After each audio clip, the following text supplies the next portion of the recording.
good news kaayo no kay mauni ang resulta sa akong gipalumluman nga mga itlog sa heritage chicken. Gikan ni sa ako ang bag-o nga gibreeding nga mga bata ang akuan ang heritage. So napiso na gid siya yung taon. So maayo kaya ang iyang resulta gipa lumluman ra nako sa native nga mungaan kay wala man ko incubator muna nga hinahinay lang ang ako ang pagpadamo ni aning kuan heritage chicken diri.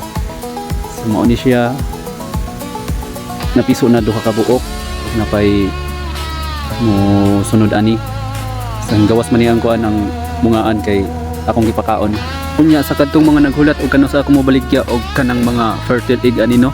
So mao na gini makabaligya na jud ko kay sigurado naman nga fertile gyud ang egg sa ako ang gibreeding kay mao naman ni ang resulta o kung pagkasunod adlaw mao na ni nakuha na ako sa gilumluman 8 ka buok.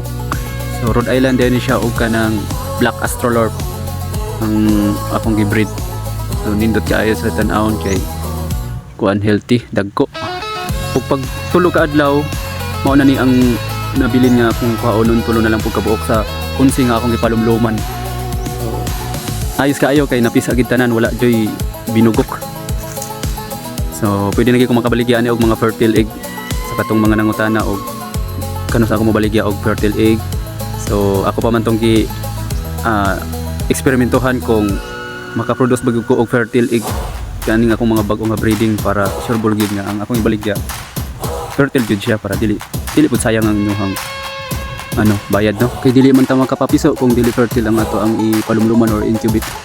Ako pong giapil og kuha ang mga eggshell kay ako maningihalo sa patuka sa ako ang mga layer no dili gyud siya masayang kay makatabang mo punig dako sa pag produce na baga na eggshell. So sa gusto magbakal niya aning fertile egg sa ako ang mga heritage chicken magpa-reserve na lang mo daano piyo na mo sa kuha ug makita ninyo na video og palihog na lang pud ay react like og share og magustuhan ninyo na video ug salamat sa inyo ang pagtan-aw. Mabuhay po kayong lahat.